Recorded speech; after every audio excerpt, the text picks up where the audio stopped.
साथियों नमस्कार। उम्मीद करते हैं आप सब बहुत बढ़िया होंगे। थोड़ा सा अलग आप देख रहे हैं। आज हम बोर्ड के माध्यम से आपसे इंटरेक्ट करने जा रहे हैं। साथियों आप जानते हैं कि संविधान की डिस्क्रिप्टिव क्लास हमने ऑलरेडी 4 या 5 क्लासेस ली हैं, जिसके माध्यम से बहुत सहज और सरल और ट्रिक के माध्यम से हमने संविधान सभा से लेकर के जो है संसद तक की चीज़ों को, इंपॉर्टेंट पार्ट को अनुच्छेद वाइज बहुत सरल भाषा में समझने का प्रयास किया है। ठीक है, आज हम जो है भारतीय संसद के अधिकारी एवं उपराष्ट्रपति से संबंधित जो भी इंपॉर्टेंट चीजें हैं, जो आपके एग्जाम के दृष्टिकोण से बेहद इंपॉर्टेंट है, आपके एग्जाम में क्वेश्चन पूछे जा सकते हैं, उनसे संबंधित चीजों को इस क्लास के माध्यम से देखेंगे और हम यहाँ पर समझने का प्रयास करेंगे। इसमें हम देखेंगे उनके प्रावधान किस अनुच्छेद के अंतर्गत उनका वर्णन है, जिक्र है, और योग्यताओं के बारे में, उनसे संबंधित महत्वपूर्ण जो है अनुच्छेद के बारे में इस वीडियो के माध्यम से हम लोग समझेंगे और साथ ही साथ याद करते चलेंगे। तो अगर आप किसी भी प्रकार के गवर्नमेंट सर्विस के एग्जाम की तैयारी कर रहे हैं तो ये क्लासेस आपके लिए बेहद इंपॉर्टेंट है। और आप जानते हैं ये क्लासेस हम शाम को 7 बजे आपके लिए लेकर के आते हैं, जिसमें अभी टीजीटी पीजीटी की आपकी वैकेंसी आई है, उसमें जीएस का पार्ट जो इंक्लूड हुआ है।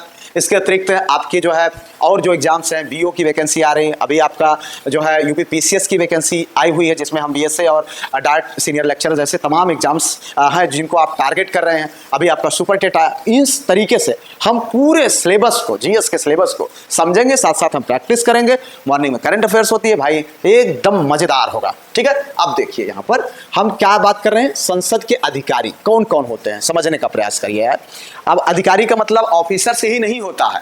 ठीक है, अधिकारी का मतलब वो व्यक्ति जिनके हाथ में पावर होती है। ठीक है, अब यहाँ पर आप जानते हैं संसद हमारी कितनी है, 2 है।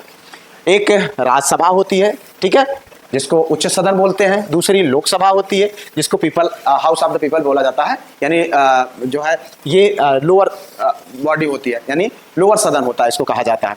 अब अगर हम तीनों में बात करें यहाँ पर तो ये सभापति है। ठीक है, सबसे पहले राज्यसभा, चूंकि उच्च सदन है भैया, ध्यान देना, नाराज हो जाएंगे बड़े लोग। ये बड़का भैया है, ये छोटका भैया है। ठीक है, तो अब इनको हम समझेंगे। अब बड़के भैया में जो आपका सभापति है, सबसे बड़ा इनके इस जो है राज्यसभा का जो मतलब अध्यक्ष हम कहें, ठीक है, वो कौन होते हैं, सभापति होते हैं। उनको अध्यक्ष नहीं बोला जाता, उनको सभापति बोला जाता है। ठीक है, और उसके बाद उपसभापति। ठीक है, अगर बाय द वे ये नहीं है तो भाई बाय द वे किसी कारण से तबीयत खराब हो गई, बीमार हो गए, या मन कहा कि भैया नहीं काम करूंगा, रिजाइन दे के चले गए, तो ऐसा थोड़ी ना कि फिर संसद रुक जाए, लेकिन फिर उनकी जो पूर्ति है वो कौन करता है, उपसभापति करता है।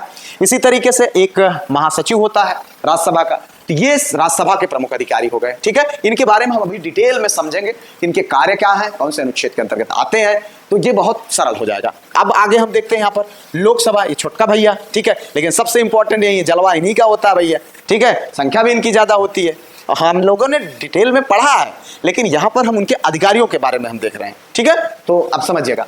अब इसमें एक प्रोटेम अध्यक्ष होता है। आपसे क्वेश्चन पूछा जाएगा कि प्रोटेम अध्यक्ष कौन होता है, तो अगर नहीं पता है तो फिर भाई समस्या हो जाएगी यार, ये कौन सी चिड़िया का नाम है। अब उसके बाद आता है अध्यक्ष। अगला नंबर किसका आता है, अध्यक्ष का। ठीक है, अब कौन है, क्या कार्य है, आगे हम जिक्र करेंगे, घबराइए नहीं। उपाध्यक्ष होते हैं। ठीक है, अब उसके बाद होता है ये आप जो है लोकसभा का महासचिव। ठीक है, चलो भाई तुम थोड़ा दूर रहो यहाँ पर, चलो इधर चलो। ठीक है, ये आपका महासचिव होता है। और इन जो संसद के अधिकारियों का जो प्रावधान है मित्र, उसका वर्णन किया गया अनुच्छेद 98 और 89 के अंतर्गत। यहां आप देख लीजिए, अनुच्छेद 89 और 98 के अंतर्गत इनका वर्णन किया गया है। अब आप इसको याद कर सकते हो। किसके लिए बात हो रही है, संसद के राज्यसभा और संसद के, ध्यान दो यहां पर, संसद के राज्यसभा और संसद के लोकसभा के जो अधिकारी हैं उनका जिक्र किसके अंतर्गत किया गया है, तो उनका जिक्र किया गया भैया अनुच्छेद 98 और 89। जी हाँ, अब इसको याद कैसे करोगे, आप इसको याद कर सकते हो, 89 का उल्टा कर दो भैया 98 होगा, और 98 का उल्टा कर दो 89 हो गया ना। अब इसको ध्यान रखना भैया, ये 2 भाइयों की बात है। 2 भाई में एक राज्यसभा है, एक लोकसभा है। 98, 89, आप इनको इन्हीं दोनों के अंतर्गत पीठासीन अधिकारियों एवं सचिवालय के प्रशासनिक प्रमुख जो होते हैं उनकी व्यवस्था की गई है। ठीक है, आई होप समझ गए होंगे। अब हम आगे देखते हैं, यहाँ पर इनसे संबंधित कुछ क्वेश्चन आपसे पूछा जाता है। कैसा क्वेश्चन आपको आपके एग्जाम में देखने को मिलेगा, ये भी हम देखते हुए बढ़ेंगे। ठीक है, अब यहाँ पर देखिए पहला क्वेश्चन है, ये PYQ बेस्ड है भैया, ऐसे क्वेश्चन आपके एग्जाम में आएगा। यहाँ पर हमने इसीलिए इसको शामिल किया। अब जब बात आती है संसद के अधिकारियों से संबंधित, तो उसमें भारतीय संसद के दोनों सदनों के संबंध में निम्नलिखित में से कौन सा या से अधिकारी संसद के अधिकारियों के अंतर्गत आते हैं? पहला क्या है? लोकसभा अध्यक्ष, उपाध्यक्ष, राज्यसभा के सभापति, उपसभापति, लोकसभा और राज्यसभा के महासचिव। अभी हमने ऊपर देखा है, ये क्या होगा भैया? इसका विकल्प क्या होगा सही? उपर्युक्त सभी। बहुत सही, जी हाँ, आंसर प्रैक्टिस करते चलेंगे जिससे हमको अंदाजा रहे कि भैया हम आगे कैसे क्वेश्चन देखने को हमको मिलेंगे। ठीक है, ये उम्मीद करता हूं ये समझ में आ गया होगा। अगला क्वेश्चन भी देख लेते हैं। यहाँ पर अगला क्वेश्चन भैया ये देखो, संविधान के किस प्रावधान के अंतर्गत लोकसभा और राज्यसभा में उनके पीठासीन अधिकारियों अध्यक्ष, पीठासीन अधिकारी में कौन होता है? अध्यक्ष किसका? लोकसभा का, और राज्यसभा का क्या होता है? सभापति होता है। ठीक है, एवं सचिवालय के प्रशासनिक प्रमुख के रूप में महासचिव की व्यवस्था की गई है। तो आपको बताना, हमने बताया था किस अनुच्छेद के अंतर्गत, तो यहाँ पर आपको बताना भैया अनुच्छेद 98, 89, अनुच्छेद 79, अनुच्छेद 112 एंड 115, यानी अनुच्छेद 112 और 115, और अनुच्छेद उपयुक्त में से कोई नहीं। तो आपको बताना है क्या सही होगा विकल्प इसका। तो सही भैया आंसर इसका अनुच्छेद 98 और 89, इसका उल्टा। ठीक है, इस तरीके से आप ध्यान रखना भैया, दो भाई की बात है ये। चलो अब हम यहाँ पर एक एक लोगों के बारे में अध्ययन करेंगे कि कैसे उनकी नियुक्ति होती है। जितना जरूरी है हमारे लिए, हमारे एग्जाम्स के लिए, उतना ही हम देखेंगे। ठीक है, क्योंकि हमको जीएस के पॉइंट ऑफ व्यू से चीजों को पढ़ना है। समझिएगा बात को ध्यान से। अब देखो, अगर हम बात करें भारत का उपराष्ट्रपति की संवैधानिक स्थिति की, तो भैया सबसे ऊपर कौन है हमारा संवैधानिक पद पर? वो राष्ट्रपति होता है। ठीक है, पहली सीढ़ी, सर्वोच्च सीढ़ी, शिखर वाली, वो कौन है? राष्ट्रपति है। ठीक है, अब उसके बाद दूसरे का नंबर आता है, दूसरा कौन है? उपराष्ट्रपति। ठीक है, यहाँ पर ध्यान देना भैया, उपराष्ट्रपति क्या है? उपराष्ट्रपति। ठीक है, अब संवैधानिक यही चीज किया गया है, संवैधानिक पदों में वरीयता के क्रम में राष्ट्रपति के बाद दूसरा स्थान किसका आता है? उपराष्ट्रपति का आता है भैया। ठीक है, ये प्रिंसिपल हैं कॉलेज के, तो ये वाइस प्रिंसिपल हैं। ठीक है, ये बात समझिएगा। हमारे विद्यालय के मतलब हमारा कॉलेज, हमारा जो है देश अगर एक विद्यालय हो, हालांकि संवैधानिक रूप से पावर मिली है राष्ट्रपति को, लेकिन वास्तविक पावर नहीं है। वास्तविक पावर किसके पास होती है? प्रधानमंत्री के पास। लेकिन एक मिनट के लिए अगर हम मान लें, जिस तरीके से हमारे विद्यालय में जो है राष्ट्रपति कौन होता है? प्रिंसिपल होता है। वाइस प्रिंसिपल क्या होता है? उपराष्ट्रपति। मान लेते हैं एक मिनट के लिए, उसी तरीके से यहाँ पर है। अब यहाँ पर भैया बात होती है कि संवैधानिक पदों में वरीयता क्रम में राष्ट्रपति के बाद दूसरा स्थान है, और इसका उपराष्ट्रपति का जिक्र बहुत बार क्वेश्चन बनता है कि उपराष्ट्रपति को जो है कहाँ पर, किस अनुच्छेद में इनका वर्णन है? तो कौन सा अनुच्छेद? अनुच्छेद 63, अनुच्छेद 63। जी हाँ, आप जानते हैं कि हम लोगों ने जब भारतीय जो है राष्ट्रपति को अध्ययन किया हुआ था, तो वहां पर राष्ट्रपति से संबंधित अनुच्छेद 52 से लेकर के सारी चीजें आगे बढ़ती हैं, और यहाँ पर उपराष्ट्रपति से संबंधित चीजों का वर्णन किसमें? अनुच्छेद 63 में। याद रखना मेरे भाई, 63 में। अब इसमें पद संबंधी प्रावधान कहाँ से लिया गया है? अमेरिका के संविधान से लिया गया। कहाँ से? अमेरिका। इस पद का जो प्रावधान है उपराष्ट्रपति का, अमेरिका के, चूंकि आप जानते हैं हमारा संविधान तो भैया उधार का पिटारा है। हम अलग अलग जगहों से सीख लेकर के एक ऐसा संविधान विशाल बनाया गया है जिससे हमारा देश चलता है। ठीक है, तो उसमें जो ये उपराष्ट्रपति की बात है, प्रावधान है, वो कहाँ से हमने लिया है? वो हमने लिया है भैया अमेरिका के संविधान से। उपराष्ट्रपति और राष्ट्रपति दोनों बातें ध्यान रखना मेरे भैया। चलो अब देखें यहाँ पर थोड़ा सा ऑफिस ऑफ प्रॉफिट, यानी लाभ का पद। लाभ का पद की बात अगर हम कर लेते हैं, तो पदावधि के दौरान अन्य कोई लाभ का पद ग्रहण नहीं कर सकते। ये इसकी जिक्र किसमें किया गया है? अनुच्छेद 64 में। पद की बात किसमें की गई है? अनुच्छेद 63 में। और लाभ का पद ग्रहण नहीं कर सकता किसमें की गई है? 64 में। और एक चीज बता दें, जैसे गवर्नमेंट जो एम्प्लॉय होते हैं वो क्या है? लाभ के पद में। अगर हमको उपराष्ट्रपति का चुनाव लड़ना हो तो हमको पहले नौकरी छोड़नी होगी, उसके बाद जाकर के वहां पर फिर हम चुनाव मतलब लड़ सकते हैं, या लड़ने के बाद हमारा वो पद नहीं रहेगा, यानी जो अभी टीचर का पद है। चलो भाई अब थोड़ा सा और देख लेते हैं यहाँ पर क्या है बात। अब राज्यसभा का जो पदेन सभापति होता है, बहुत ध्यान समझिएगा मेरे भाई, इंपॉर्टेंट है, क्वेश्चन बनते हैं, ऐसे ही नहीं हम इसको आपको देने का प्रयास करें। तो राज्यसभा का जो पदेन सभापति होता है वो कौन होता है? उपराष्ट्रपति होता है। संविधान का अनुच्छेद 89(1) कहता है कि भारत का उपराष्ट्रपति राज्यसभा का पदेन सभापति होगा। ये बात कौन कहता है? ये बात कहता है जो है अनुच्छेद 89(1) ये बात कहता है।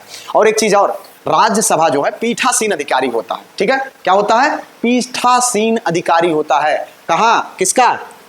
राज्यसभा का। ठीक है, राज्यसभा का पीठासीन अधिकारी कौन होता है? उपराष्ट्रपति होता है। ठीक है, उपराष्ट्रपति पीठासीन अधिकारी होता है। अब यहाँ पर थोड़ा सा इसको देख लेते हैं भैया। यहाँ पर राज्यसभा का सभापति राज्यसभा का सदस्य नहीं होता है। ये क्वेश्चन बहुत बनता है, उसमें कथन और कारक में ये क्वेश्चन बहुत बनता है कि राज्यसभा का जो सभापति है वो राज्यसभा का सदस्य होता है या नहीं होता। तो आप बहुत भाई जाहिर सी बात, जैसे आप देखते हैं लोकसभा का अध्यक्ष जो है लोकसभा का सदस्य होता है, उसी तरीके से हम सोच लेते हैं कि भाई राज्यसभा का सदस्य अध्यक्ष जो है ये सभापति, तो ये भी राज्यसभा का सदस्य होना चाहिए, लेकिन ऐसा नहीं है। और मजेदार चीजें अभी और आगे आएंगे, अभी समझिएगा बात को। जब उपराष्ट्रपति राष्ट्रपति के रूप में, हाँ ये बात ध्यान रखो भैया, ये वाइस प्रिंसिपल साहब हैं, इसको बात समझिएगा आप। वाइस प्रिंसिपल साहब जब जिस दिन चार्ज में रहेंगे उस दिन पूरा पावर इनको राष्ट्रपति के रूप में अपने दायित्वों का, ए भैया तुम डिस्टर्ब ना करो यार हमें, यहाँ पर देखो, ये जो है राष्ट्रपति के रूप में अपने दायित्वों का निर्वहन करता है, तब वह सभापति के रूप में कार्य नहीं करता है। बहुत इंपॉर्टेंट बात है मेरे भाई, ध्यान समझना। अगर कोई जो है उपराष्ट्रपति राष्ट्रपति की जिम्मेदारी का निर्वहन कर रहा है तो क्या होगा उस समय भैया वो जो है फिर वो कोई उपराष्ट्रपति, एक बार फिर समझिएगा, अगर राष्ट्रपति की जिम्मेदारी का निर्वहन कर रहा है तो उस समय राष्ट्रपति ही जैसा कार्य करेगा, फिर वो सभापति वाला काम करने नहीं आएगा। तब सभापति वाला काम कौन करेगा?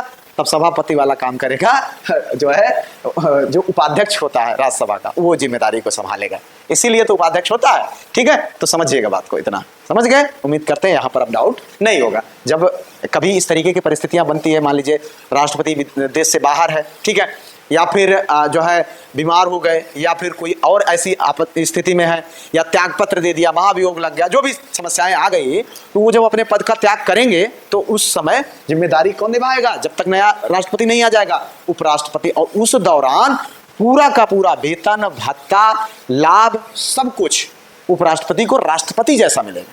ठीक है, इस बात को समझिएगा। और फिर ये सभापति वाला काम नहीं करेंगे, ठीक है, ये सभापति वाला काम नहीं करेंगे, कौन करेगा? उपाध्यक्ष काम करेगा फिर। चलो, आई होप समझ गए होंगे मेरे भाई। अब आगे देखते हैं, यहाँ पर थोड़ा सा और चीजों पर इससे संबंधित क्वेश्चन आपसे पूछ लेते हैं। अब बताओ भैया, कैसा क्वेश्चन जब मान लो देखने को आपको मिल जाए, निम्नलिखित में से कौन राज्यसभा का अध्यक्ष होता है? ठीक है, तो कौन होता है? हम सबने देखा कौन होता है, राज्यसभा का उपराष्ट्रपति भैया। ठीक है, चलो राज्यसभा में अगला देखो, राज्यसभा में के सभापति के संदर्भ में निम्नलिखित कथनों पर विचार कीजिए। वह राज्यसभा का सदस्य होता है, देख लो भैया आ गया यहाँ पर। ठीक है, राज्यसभा का सदस्य होता है नहीं होता? कमेंट करते जाओ। और हाँ यार, ये प्रयास हम कर रहे हैं आपके लिए, सारी चीजें अच्छी रहेंगे तो हम स्वयं अपना जो है फिर डेली क्लासेस बोर्ड पर लेंगे। तो लाइक और चैनल को सब्सक्राइब, हाइप, शेयर तो कर ही दिया करो यार। ठीक है, बहुत मेहनत करता हूँ आपके लिए। यहाँ पर देखिए, वह राज्यसभा का सदस्य होता है नहीं होता है। ठीक है, वह राष्ट्रपति के रूप में कार्य करते समय सभापति के रूप में कार्य नहीं कर सकता, बिल्कुल नहीं कर सकता है। ठीक है, उपयुक्त में से कौन सा कथन सही है? तो आप जानते हैं नहीं कर सकता, तो यानी कहने का मतलब केवल 2 आपका सही है। ठीक है, कोई डाउट नहीं? कमेंट कर दीजिएगा भैया, अगर डाउट हो तो आप कमेंट करिएगा, हम सारे डाउट का निपटारा कर देंगे और हम उन्हीं चीजों को देंगे जो आपके लिए जरूरी है। बाकी फालतू की चीजों को हम नहीं, हमारे पास टाइम नहीं है। ठीक है, time is more valuable then money, हम ये चीज को जानते हैं।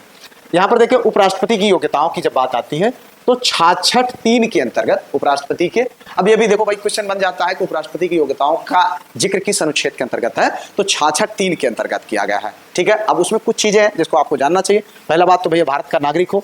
ठीक है, भारत का नागरिक में ये क्वेश्चन बहुत इंपॉर्टेंट है भाई। आपके जब हम राष्ट्रपति को अध्ययन करा रहे थे तब भी हमने इसका जिक्र किया था कि भारत का नागरिक होना चाहिए। लेकिन अगर आपसे पूछ लिया जाए क्या जन्म से नागरिक होना चाहिए, हाँ, तो ऐसा नहीं है भैया। अगर कोई विदेशी है आकर के भारत की नागरिकता प्राप्त कर लिया तो भारत के उपराष्ट्रपति या राष्ट्रपति पद का जो है के लिए एलिजिबिलिटी उसकी हो जाती है। समझ लीजिएगा बात को। तो यहाँ पर जन्म से नागरिकता नहीं है, ये इंपॉर्टेंट चीज है, इसको ध्यान रखना। ठीक है, अब उसके बाद आयु सीमा की बात करें तो 35 वर्ष की आयु पूरी कर चुका हो भाई। जो भाई 35 साल की एज पूरी कर चुके हो तो चलिए उपराष्ट्रपति का चुनाव लड़ने के लिए तैयार हो जाइए।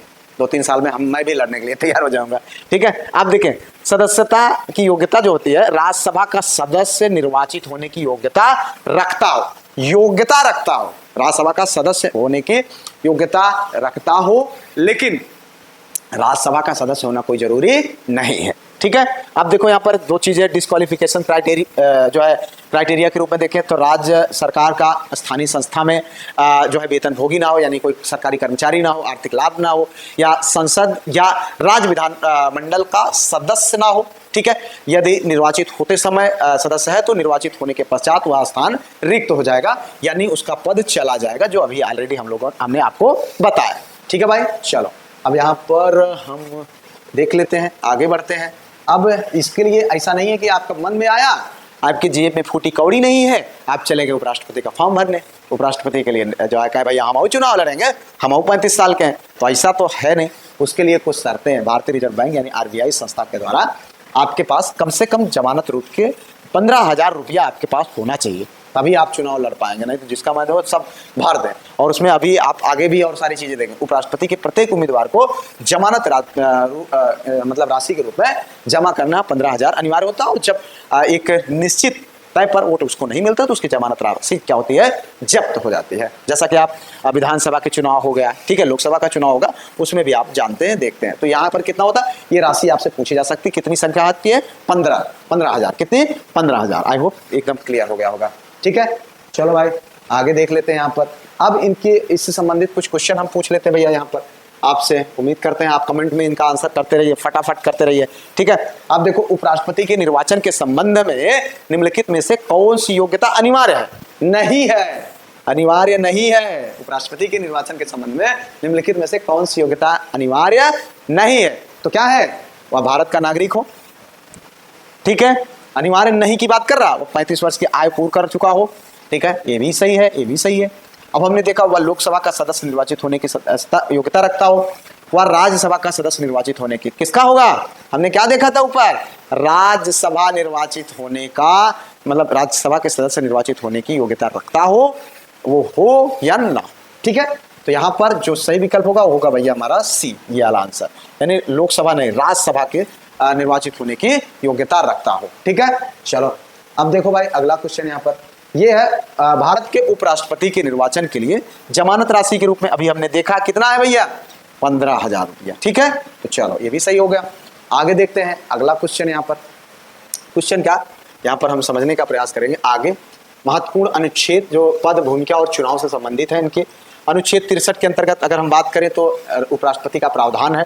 अनुच्छेद 64 के अंतर्गत क्या है, राज्यों की परिषद यानी राज्यसभा का पदेन सभापति होता है, ये बहुत इंपॉर्टेंट है। उनसे संबंधित जो महत्वपूर्ण अनुच्छेद हैं उसको हम देख लेते हैं यहाँ पर एक सामरिक रूप से। अनुच्छेद 63 के अंतर्गत भारत के उपराष्ट्रपति का प्रावधान किया गया है। अनुच्छेद 64 के अंतर्गत क्या किया गया, राज्यों की परिषद यानी राज्यसभा का पदेन सभापति होता है, इसका जिक्र किया गया है। ठीक है, अनुच्छेद 65 के अंतर्गत देखो यहाँ पर 63, 64, 65, हिंदी में 63, 64, 65। ठीक है, 65 में क्या है, आकस्मिक रिक्तियों अथवा राष्ट्रपति की अनुपस्थिति में राष्ट्रपति के कर्तव्यों का निर्वहन करता है मेरे भाई। तो क्या है, भारत 63 में क्या जिक्र किया गया है, अनुच्छेद 63 के अंतर्गत भारत के उपराष्ट्रपति का जिक्र है। अनुच्छेद 64 के अंतर्गत राज्यों की जो परिषद है उसमें यानी राज्यसभा का जो पदेन सभापति होगा, इसका जिक्र किसमें किया गया है, अनुच्छेद 64 के अंतर्गत। जी हाँ, अब बात करेंगे अनुच्छेद 65 के अंतर्गत। अनुच्छेद 65 के अंतर्गत अगर राष्ट्रपति नहीं है तो उपराष्ट्रपति राष्ट्रपति की जिम्मेदारी का निर्वहन करता है। ठीक है, अब बात करें अनुच्छेद 66, ये बहुत इंपॉर्टेंट है भाई, उपराष्ट्रपति के चुनाव की प्रक्रिया। क्वेश्चन आपसे पूछ लेगा कि अनुच्छेद 66 में या उपराष्ट्रपति के चुनाव की प्रक्रिया का जिक्र किस अनुच्छेद में है, तो किसमें है, 66 में। ठीक है, अनुच्छेद 67 उपराष्ट्रपति के कार्यकाल के बारे में, बहुत इंपॉर्टेंट है, ध्यान रखना भाई, 5 साल का ये कार्यकाल होता है। अब यहाँ पर कुछ कंफ्यूजन आपके मन में हो सकता है कि भैया राज्यसभा का तो ये सभापति होता है। ठीक है, अब राज्यसभा का जब सभापति है तो राज्यसभा का जो सदस्य होते हैं उनकी सदस्यों की जो कार्यकाल होता है वो 6 साल का होता है। कितने साल का होता है, 6 वर्ष का होता है। तो भैया ये उसके बॉस हैं अगर, तो इनका भी 6 साल होना चाहिए, लेकिन ऐसा नहीं है। अभी एक चीज और इंटरेस्टिंग आगे देखेंगे, अभी एकदम बिल्कुल बने रहिए भैया। ठीक है, चलो अभी इंटरेस्टिंग और देखेंगे, मजा आएगा, बहुत मजा आएगा। चलो भाई आगे देखते हैं।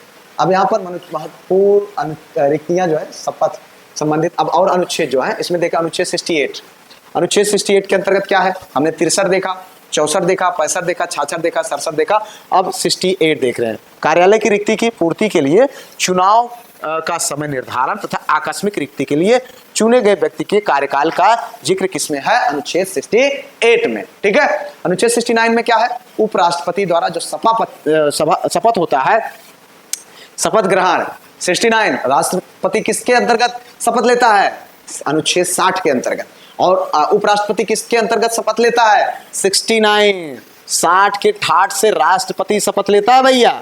ठीक है, राष्ट्रपति शपथ लेता है। और यहां पर अनुच्छेद 69 के जो है ठाठ से उपराष्ट्रपति शपथ लेता है। वर्तमान के उपराष्ट्रपति कौन है? कमेंट करो यार, बताओ मुझे।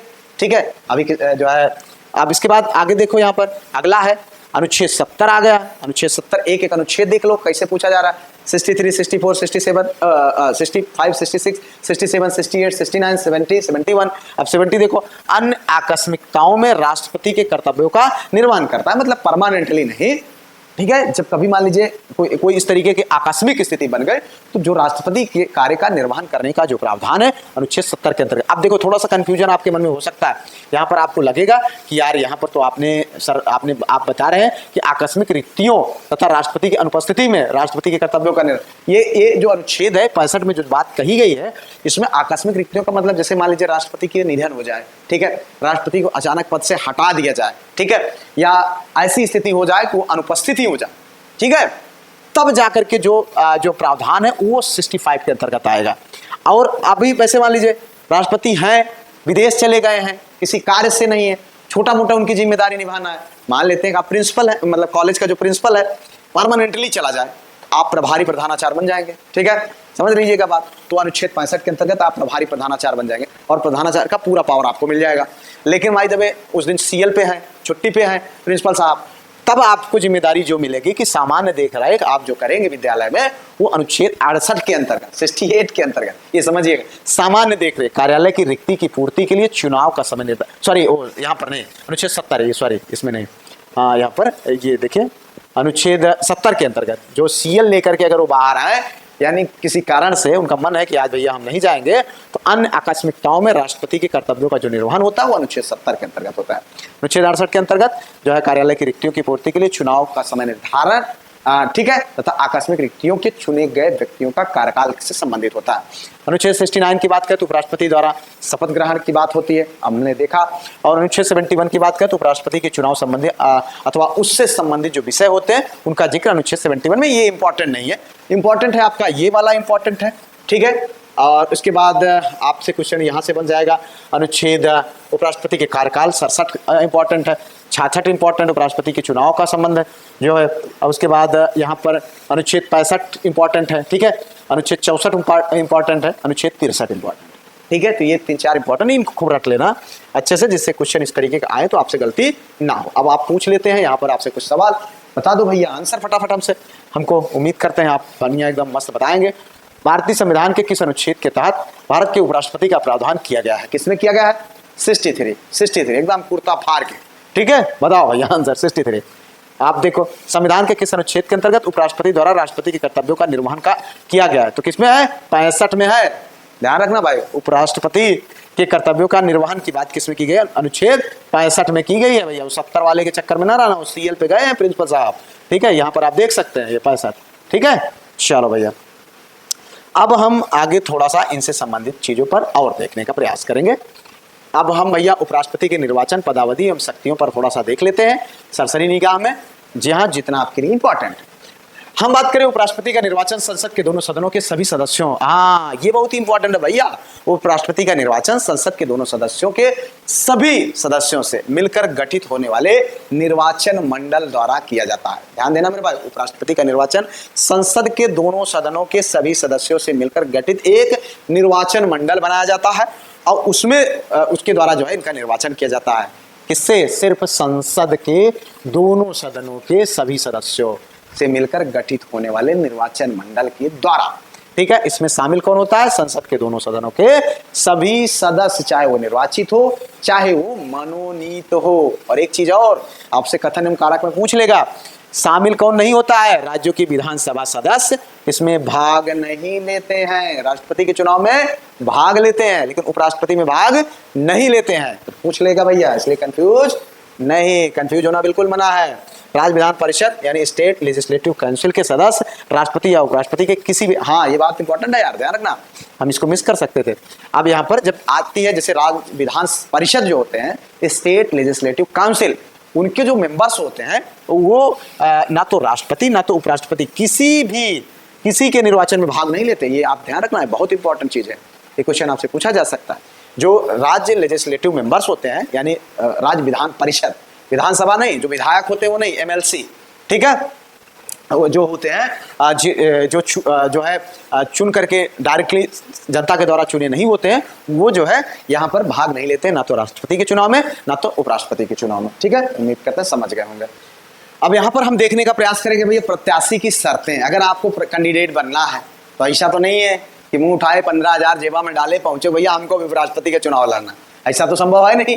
उसके लिए होना चाहिए, यहाँ पर ध्यान देना, प्रत्याशी के लिए शर्तें, प्रत्याशी का न्यूनतम 20 मतदाता हो। ऐसा नहीं है कि रोड से किसी को 20 आदमी को पकड़े और पहुंच जाए कि भैया हमको जो है उपराष्ट्रपति का चुनाव लड़ना है, आप हमको लड़वाइए, हमारे पास 20 जो है प्रस्तावक हैं और 20 अनुमोदक भी हैं। ऐसा नहीं है, वो सब जो है मतदाता होना चाहिए।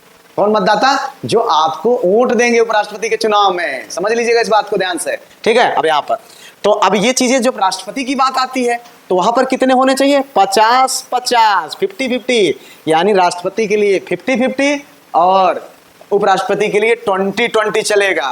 क्या चलेगी? 20-20 बैटिंग करेगा उपराष्ट्रपति और राष्ट्रपति क्या करेगा? 50-50 खेलेगा, वनडे खेलेगा पूरे दिन भर।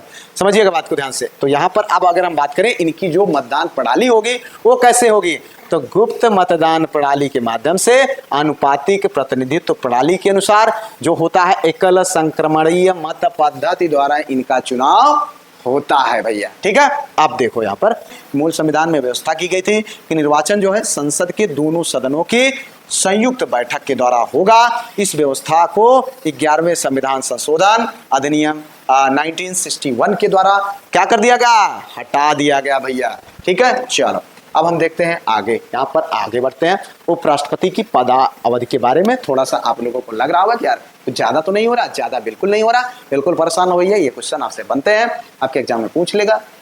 हम लोगों का काम है भैया पढ़ना और पढ़ करके एग्जाम को निकालना, ठीक है। चलो अब यहाँ पर देखें क्या है, उपराष्ट्रपति का पदावधि जो है कार्यकाल कितना? 5 साल का है। वह पुनः निर्वाचित हो सकता है और हमारे 2 उपराष्ट्रपति ऐसे रहे हैं जो 2 बार जो है उपराष्ट्रपति बने हैं, ठीक है। आप बता दीजिएगा कमेंट में, अगर आपको ध्यान हो तो नहीं आगे हम बताएंगे। चलो अब देखें यहाँ पर 5 साल का इनका टेन्योर होता है। कार्यकाल समाप्त होने के पूर्व भी वो अपना त्यागपत्र किसको? राष्ट्रपति को संवादित, यहाँ ये पूछा जाता है किसको ये अपना जो है कार्यकाल त्यागपत्र दे सकते हैं? ये राष्ट्रपति को दे सकते हैं। अभी हमारे जो इससे पहले जगदीप धनखड़ साहब जो उपराष्ट्रपति थे उन्होंने त्यागपत्र दिया था किसको? राष्ट्रपति द्रौपदी मुर्मू जी को, ठीक है। त्यागपत्र देकर अपने पद से मुक्त हो सकता है। उपराष्ट्रपति अपनी 5 वर्ष की पदावधि के पूर्ण होने के पश्चात भी अपने पद पर बना रहता है तब तक जब तक उनका जो उत्तराधिकारी है नया वाला जो वो जिम्मेदारी का निर्वहन करना शुरू ना कर दे, यानी शपथ ग्रहण ना कर ले, ठीक है।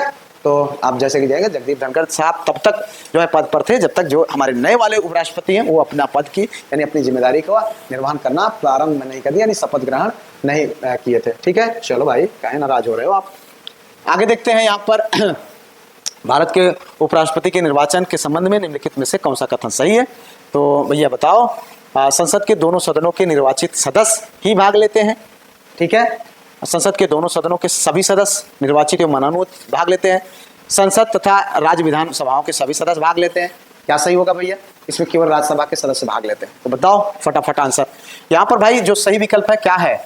ये है संसद के दोनों सदनों के सभी सदस्य निर्वाचित हो या मनोनीत वो भाग लेते हैं। यहाँ पर देखते हैं अगला क्वेश्चन, उपराष्ट्रपति के निर्वाचन से संबंधित जो है विवाद का समाधान किसके द्वारा किया जाता है? बताओ भाई। निर्वाचन आयोग, उच्चतम न्यायालय, संसद और उपराष्ट्रपति किसके द्वारा होता है? फटाफट इसका आंसर आप दे दीजिएगा। किसके द्वारा होता है भैया?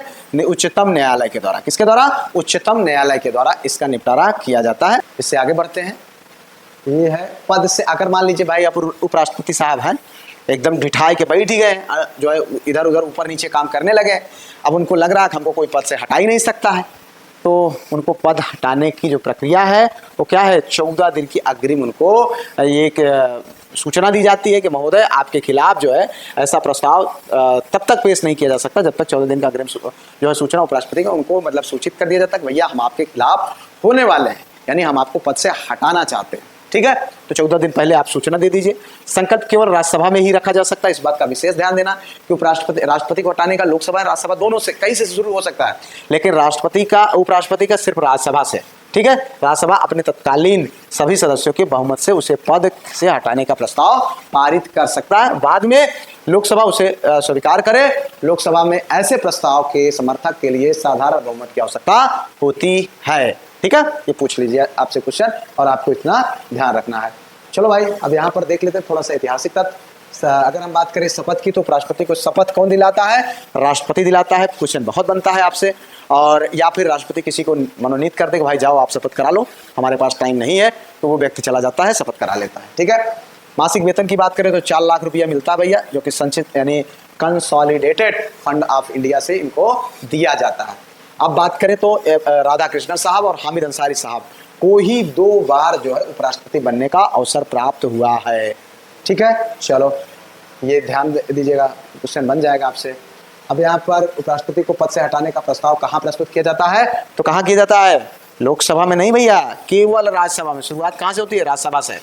ठीक है, उपराष्ट्रपति को अपने पद से हटाने के लिए कितने दिन पूर्व अग्रिम सूचना देना होता है, तो 14 दिन होता है, ये भी आपको जानना चाहिए। चलो, कार्य एवं शक्तियों की बात करें तो इनका जो कार्य होता है वो भैया उपराष्ट्रपति राज्यसभा की बैठक की अध्यक्षता करता है, राज्यसभा के जो बैठक होती है उसकी अध्यक्षता करता है, उनके कार्यों का संचालन करता है, जिसमें सदन में प्रस्तुत जो विधेयक पर विचार विमर्श करवाता है तथा मतदान करवाता है, मतदान का जो है परिणाम घोषित करता है, उसके बाद वह राज्यसभा द्वारा पारित विधेयकों पर हस्ताक्षर करता है। ठीक है, विशेषाधिकारों का उल्लंघन करने वाले सदस्यों को दंडित भी करता है। ठीक है, अगर कोई ऐसा सदस्य है जो मान नहीं रहा है तो उनको ये सस्पेंड भी कर सकते हैं महोदय, इनको पूरी पावर होती है।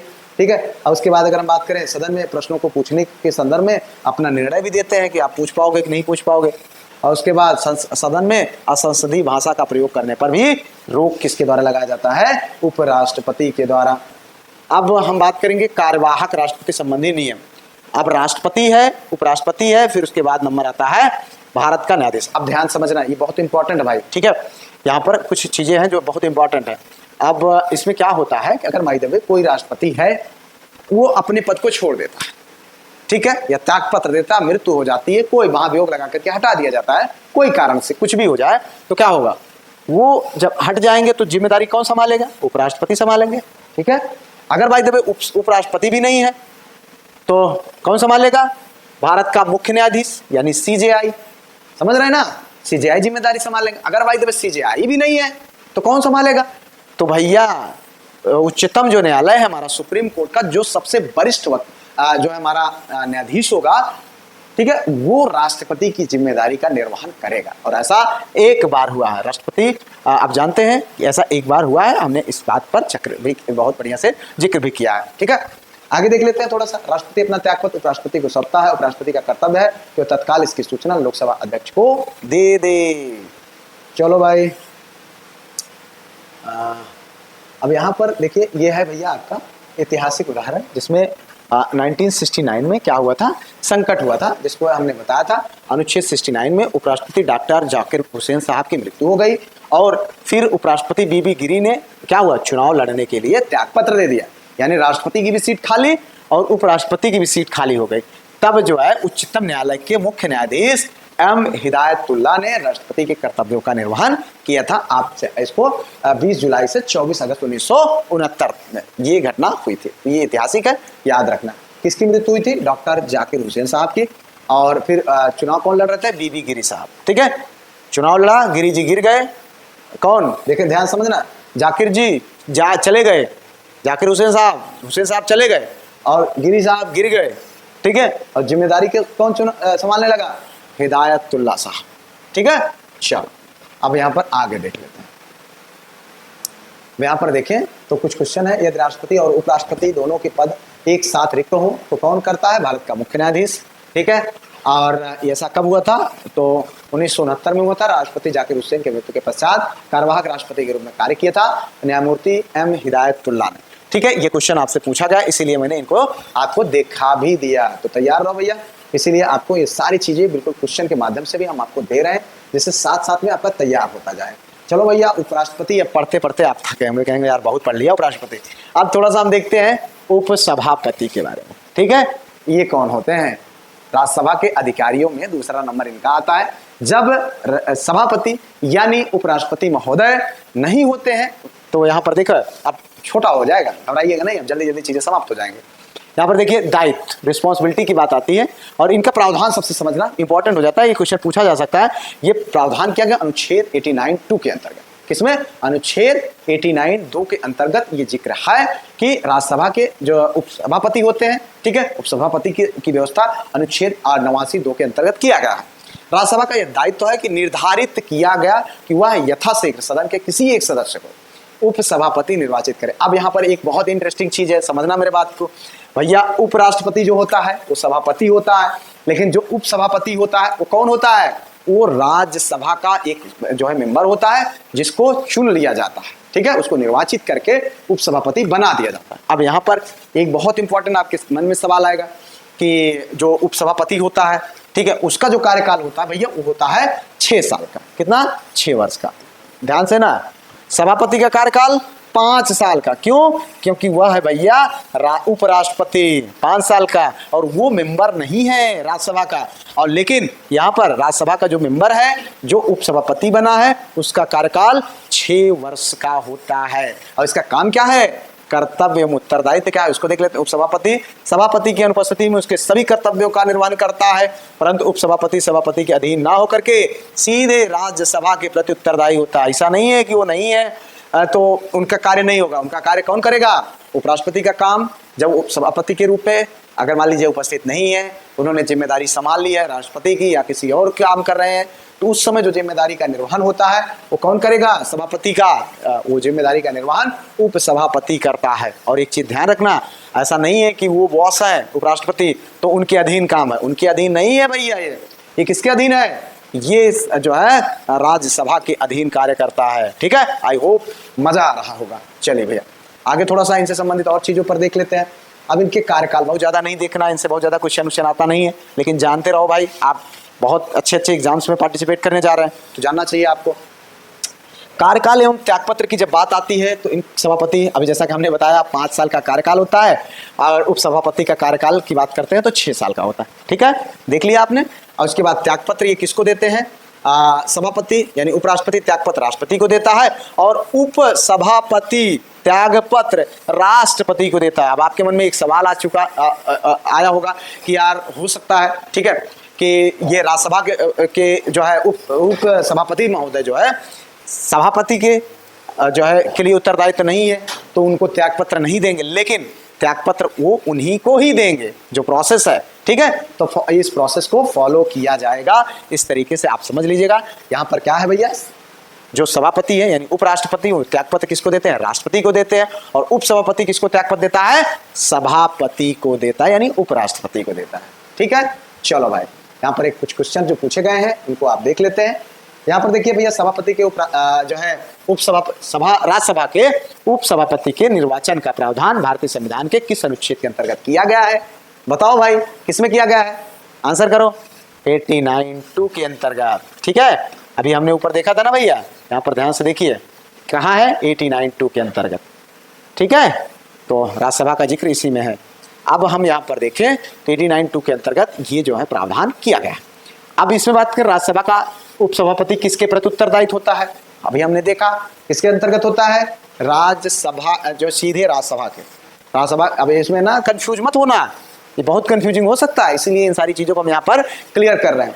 आगे देखते हैं अगला क्वेश्चन। ये आपसे बन सकता है, राज्यसभा के उपसभापति का कार्यकाल सामान्यतः कितने वर्ष का होता है? मन में सवाल आ सकता है कि यार सभापति का 5 साल का होता है, इनका भी 5 साल होगा। नहीं, इनका 6 साल का होगा, क्योंकि ये राज्यसभा के सदस्य ही होते हैं। इनको निर्वाचित करके अध्यक्ष उपाध्यक्ष बना दिया जाता है। ठीक है, चलो अब देखो अगला, यहाँ पर राज्यसभा का उपसभापति अपना त्यागपत्र किसको संबोधित करता है? तो किसको करता है? सभापति, राज्यसभा के सभापति यानी उपराष्ट्रपति को। ठीक है, आई होप मजा आ रहा होगा। चलो भैया आगे देख लेते हैं अगला क्वेश्चन, राज्यसभा का महासचिव। ठीक है, महासचिव के बारे में थोड़ा सा देख लेते हैं। एक होता है भैया सेक्रेटरी भी जनरल ऑफ राज्यसभा। ठीक है, सेक्रेटरी जनरल ऑफ राज्यसभा। इसमें क्या है, 1898 के अंतर्गत इनका प्रावधान है। ठीक है, इनके अनुसार संसद के प्रत्येक सदन के लिए अलग अलग सचिवालयी कर्मचारी होंगे, जिसमें इनकी प्रमुख भूमिका होती है। राज्यसभा महासचिव राज्यसभा के सचिवालय का प्रमुख होता है, जो सभापति को मतलब सहायता करता है, उनको परामर्श देता है। ठीक है, अब इसके बाद अगर हम बात करें, एक अस्थाई अधिकारी है जो कैबिनेट सचिव के समकक्ष होता है। ये अधिकारी जो है ये एक अस्थाई अधिकारी होते हैं। आगे देखते हैं यहाँ पर, अब इनसे संबंधित क्वेश्चन कुछ पूछे गए हैं जो एग्जाम में आपके। राज्यसभा के प्रत्येक सदन के लिए अलग अलग सचिवालय कर्मचारियों का प्रावधान किस अनुच्छेद में किया गया है? तो बताओ भाई, किसमें किया गया है? 98 में। अभी हमने देखा यहाँ पर राज्यसभा का महासचिव किसके समकक्ष होता है? तो कैबिनेट सचिव के समकक्ष होता है। ठीक है, चलो भाई यहाँ पर आगे देखते हैं, लोकसभा के अधिकारी। हाँ, ये इंपॉर्टेंट है भैया, आप ध्यान देना इसका। प्रोटेम स्पीकर बहुत बार क्वेश्चन पूछा जाता है। प्रोटेम स्पीकर क्या होता है, समझने का बात है। यहाँ पर इसकी नियुक्ति पर जब हम बात करते हैं, तो जैसे अभी मान लीजिए चुनाव हुआ, ठीक है, इस समय तो कोई अध्यक्ष नहीं है भाई। अध्यक्ष तो तब बनता है ना जब उसका एक प्रक्रिया के अंतर्गत उसको फॉलो किया जाता है, अध्यक्ष बनता है। लेकिन जब तक अध्यक्ष नहीं बना तब तक लोकसभा की जिम्मेदारी कौन निभाएगा? उसके लिए कोई ना कोई तो होना चाहिए ना निभाने के लिए। तो प्रत्येक आम चुनाव के बाद राष्ट्रपति, ध्यान रखना भैया, राष्ट्रपति जो है लोकसभा के जो सबसे वरिष्ठ सदस्य होते हैं उन्हीं को अस्थायी तौर पर स्पीकर घोषित कर देता है, यानी लोकसभा का अध्यक्ष घोषित कर देता है तब तक के लिए, जब तक परमानेंट अध्यक्ष नहीं आ जाता है। उसको क्या बोलेंगे? Pro tem speaker. समझ में आ गया बात? हाँ, ध्यान रखना भैया। जिस तरीके से आप जानते हैं जब हमारी संविधान सभा का गठन हुआ था, उस समय एक अस्थायी सदस्य सच्चिदानंद सिन्हा साहब को बनाया गया था, जो कि वरिष्ठ थे। ठीक है, वरिष्ठ सदस्य थे। अब 2 दिन बाद आप जानते हैं डॉक्टर राजेंद्र प्रसाद साहब जो है अध्यक्ष बन गए परमानेंटली। उसी तरीके से यहाँ पर नियुक्ति की जब बात आती है, तो प्रत्येक आम चुनाव के बाद राष्ट्रपति लोकसभा के सबसे वरिष्ठ सदस्य को अस्थायी तौर पर सदन का प्रोटेम स्पीकर घोषित कर देता है। तो क्या हो जाता है, उसी को हम प्रोटेम स्पीकर कह देते हैं। इनकी कार्य होता है, नवनिर्वाचित जो सदस्य होते हैं भैया वो आओ, उनका शपथ दिलाने का जो कार्य होता है वो कौन करता है? यही करते हैं। ठीक है, चलो अब हम इनकी जो है कार्यावली ड्यूटी 2 की बात करें, तो लोकसभा अध्यक्ष एवं उपाध्यक्ष का निर्वाचन होने तक सदन को संचालित करने की जिम्मेदारी प्रोटेम स्पीकर की होती है। ठीक है, अब थोड़ा सा यहाँ पर और चीजें देख लेते हैं। राज्य विधानसभाओं के चुनाव के बाद भी इसी तरीके से सेम इसी तरीके से जो है राज्यपाल क्या करता है, एक प्रोटेम विधानसभा अध्यक्ष बना देता है।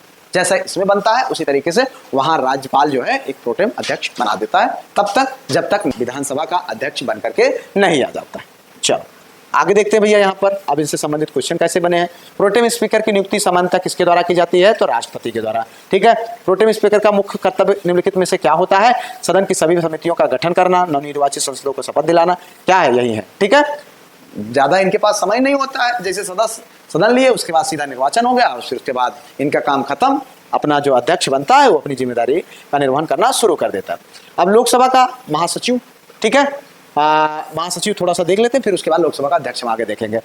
स्थिति की बात करें तो लोकसभा का महासचिव जो है संसद का अस्थायी पदावधि होता है, यानी परमानेंट ये ऑफिसर होता है, जो 60 वर्ष की आयु तक ये इस पद पर कार्य कर सकता है। ठीक है, अब इसके उत्तरदायित्व की हम बात करें तो वह संसद अथवा लोकसभा के प्रति नहीं, बल्कि लोकसभा अध्यक्ष के प्रति उत्तरदायी होता है। तो बस इतना आपको यहाँ पर इससे संबंधित जानना है। आगे हम इनसे संबंधित थोड़ा सा एक चीजें और देख लेते हैं। राष्ट्रपति की ओर से सदन में अधिवेशन में उपस्थित होने के लिए सदस्य, इसका कार्य क्या होता है उसको हम देखते हैं कि ऐसा नहीं है, झूठ है, इनको बना दिया गया कि लोकसभा का महासचिव क्या है, इनका कोई काम तो होगा ना। वो क्या काम है उस पर हम बात कर लेते हैं। क्या काम है? राष्ट्रपति की ओर से सदन के अधिवेशन में उपस्थित रहने के लिए सदस्यों को आमंत्रित करना। ठीक है, आमंत्रण पत्र देना, न्योता भिजवाना कि भैया आओ, राष्ट्रपति साहब कहे हैं सदन में जो है चर्चा होनी है। ठीक है, अब या फिर अध्यक्ष की अनुपस्थिति में विधेयकों को क्या करता है? प्रमाणित करता है। और इसका एक काम और प्रमुख काम है, वो सदन की ओर से संदेश भेजता है कि वह अध्यक्ष के संदेशों को और प्राप्त भी करता है। दोनों काम इसका होता है। ठीक है, इसके अतिरिक्त एक काम और है, सदन और समितियों के समक्ष जो गवाह प्रस्तुत होते हैं उनके विरुद्ध जो वारंट होता है, जो समन होता है, उसको भी यही जारी, यानी कहने का मतलब जो अभिलेखीय कार्य होते हैं उसकी जिम्मेदारी कौन निभाता है? लोकसभा महासचिव, उन्हें यही काम होता है। ठीक है, सबके काम अपने अपने डिवाइड है। इनसे संबंधित क्वेश्चन की अगर हम बात करें तो लोकसभा सचिव जो है किसके प्रति उत्तरदायित्व होता है? अभी हम लोगों ने देखा लोकसभा अध्यक्ष के प्रति। लोकसभा का महासचिव अधिकतम कितनी आयु तक? 60 वर्ष तक, ये भी हमने देखा। ये भैया चुनाव है समझो पूरा। अब लोकसभा अध्यक्ष उपाध्यक्ष को हम आगे देखेंगे। यहाँ पर देखो भैया, ये आ गया आपका लोकसभा का अध्यक्ष, एकदम इंपॉर्टेंट है। यहाँ से बहुत ज्यादा क्वेश्चन आपसे आपके एग्जाम में पूछे जाते हैं, तो इसको आपको ध्यान रखना है। ठीक है, आम चुनाव के बाद सदन की पहली बैठक में सदस्यों द्वारा अध्यक्ष एवं उपाध्यक्ष का निर्वाचन किए जाते हैं। जब तक निर्वाचन नहीं होता तब तक जिम्मेदारी कौन निर्वाह करता है? कौन करता है? Pro tem speaker. ठीक है, जिसको बोला जाता है क्या? Pro tem speaker. अब यहाँ पर लोकसभा के अध्यक्ष के निर्वाचन की तिथि राष्ट्रपति द्वारा निर्धारित की जाती है। किसके द्वारा? राष्ट्रपति द्वारा निर्धारित की जाती है। ठीक है, चलो आप एक चीज और ध्यान रखना, ये बहुत इंपॉर्टेंट है, यहाँ पर हमने दिया है ब्रिटिश हाउस ऑफ कॉमन्स का जो स्पीकर जो होता है वो निर्दलीय होता है, लेकिन अपने यहाँ ऐसा नहीं है। कहने का मतलब निर्दलीय का मतलब ऐसा नहीं है कि जो निर्दलीय चुनाव जीता है वही को जो है लोकसभा का अध्यक्ष बना दो, ऐसा नहीं है। कहने का मतलब यह है कि जो स्पीकर का पद ग्रहण कर लेता है वो पार्टी की सदस्यता का त्याग कर देता है, यानी किसी पार्टी का वो नहीं रह जाता, ये उम्मीद की जाती है। और यह जैसे आप राष्ट्रपति को देखते हैं, पार्टी के होते हैं, लेकिन जब राष्ट्रपति का या राज्यपाल का चुनाव लड़ते हैं या उस पद पर होते हैं तो आधिकारिक तौर पर किसी भी पार्टी के सदस्य नहीं होते हैं। उसी तरीके से जो है ये व्यवस्था कहाँ पर है? ब्रिटिश हाउस में ये व्यवस्था है कि स्पीकर जो है निर्दलीय हो जाए। ठीक है, लेकिन भारत में ऐसा व्यवस्था नहीं है। ठीक है, भारत के स्पीकर अपनी दलीय जो है सदस्यता का त्याग नहीं करता है। जैसे इस समय आप जानते हैं ओम बिरला साहब जो है कहाँ के, मतलब ये हमारे लोकसभा के अध्यक्ष है और बीजेपी के मेंबर भी है। ठीक है, उन्हीं के थ्रू जीत करके आए हैं। आगे चाहे तो ये जो है और भी बड़े चुनाव लड़ सकते हैं। ठीक है, प्रधानमंत्री बन सकते हैं, जो भी बनना हो बन सकते हैं। लोकसभा अध्यक्ष का कार्यकाल एवं पद की बात करें अगर हम, तो लोकसभा का अध्यक्ष का जो कार्यकाल होता है वो नई लोकसभा की प्रथम बैठक के पहले दिन तक होता है। ठीक है, जो पहली बैठक होती है उतने दिन तक होता है। जैसे मान लीजिए कोई नई लोकसभा बनी, आम चुनाव हुए, उसके बाद जो मतलब मेंबर्स इलेक्ट होकर के आए, उनके रहने तक यानी उनके आने तक आप जो है लोकसभा अध्यक्ष बने रहेंगे। उसके बाद फिर प्रोटेम स्पीकर आ जाएगा, फिर अध्यक्ष नया चुना जाएगा, उसके बाद उसका कार्य आगे बढ़ेगा। ठीक है, चलो भाई, निम्नलिखित परिस्थितियों में लोकसभा अध्यक्ष को त्यागपत्र देना पड़ सकता है। कब? यदि वह लोकसभा का सदस्य नहीं है। हाँ, ये बात ध्यान रखना। राज्यसभा का जो सभापति होता है, अध्यक्ष होता है, जिसको हम कह सकते हैं, वो राज्यसभा का सदस्य नहीं होता है, लेकिन लोकसभा का सदस्य, लोकसभा का अध्यक्ष लोकसभा का सदस्य होता है। अगर वो सदस्य नहीं है तो उसको इस्तीफा देना पड़ जाएगा। यदि दूसरा चीज वो अपना यदि अगर चाहे कि भाई अपना त्यागपत्र दे दे, और त्यागपत्र किसको देगा? उपाध्यक्ष को देगा। ठीक है, ध्यान देना, यदि वो अपना लिखित त्यागपत्र उपाध्यक्ष को, लोकसभा उपाध्यक्ष को सौंप दे, भैया ऐसा हमको काम नहीं करना है, ठीक है, तो वो चला जा सकता है। चलो, यदि लोकसभा द्वारा अपने उसको जो है पद से हटाने संबंधित संकल्प बहुमत से यानी महाभियोग लगा करके उसको हटा दिया जाए तो अलग विषय हो जाए।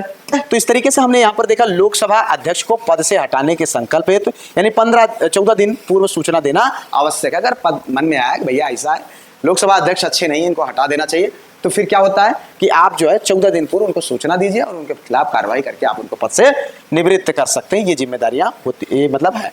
इस तरीके से कुछ क्वेश्चन है यहाँ पर देख सकते हैं, जिसमें लोकसभा अध्यक्ष अपना त्यागपत्र किसको संबोधित करता है?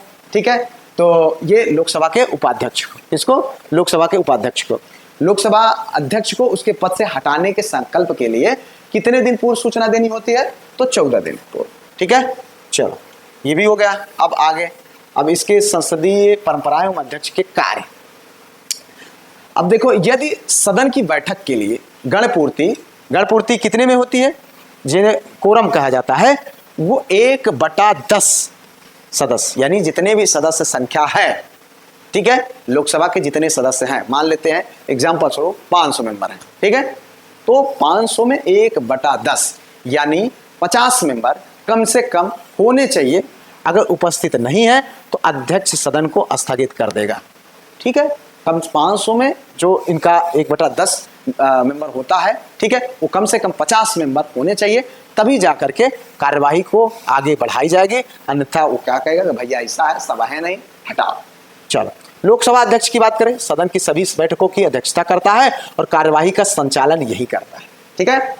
लोकसभा का अध्यक्ष संसद के दोनों सदनों की संयुक्त बैठक यानी ज्वाइंट वोटिंग जब होती है, ज्वाइंट सेशन होता है तो उसकी भी अध्यक्षता करती है। और ज्वाइंट ये संयुक्त बैठक बुलाता कौन है, ये भी क्वेश्चन पूछा जाता है भाई बहुत बार। संयुक्त बैठक बुलाता राष्ट्रपति है और अध्यक्षता कौन करता है, ये लोकसभा का अध्यक्ष। ठीक है। अब इसका एक और बहुत महत्वपूर्ण पावर है, उसको भी आप देख सकते हैं। अध्यक्ष मत सामान्यता नहीं देता है, लेकिन अगर बाय द वे कभी इस तरीके की स्थिति बन गई, बराबर बराबर वोट आ गए, ठीक है, दोनों कैंडिडेट दोनों तरफ से बराबर बराबर वोटिंग हो गई, तब जाकर के जो निर्णायक मत होता है वो लोकसभा का अध्यक्ष दे करके उस बिल को पास करवाता है। यानी यहाँ पर इस बात को समझ सकते हैं, अध्यक्ष मत नहीं देता है, दोनों अध्यक्षों के पक्षों के मत समान होने पर निर्णायक मत जो है, यानी जिसे कहा बोला जाता है कास्टिंग वोट, ये भी ध्यान रखना, कास्टिंग वोट पूछा जा सकता है, आपका प्रयोग यही करता है।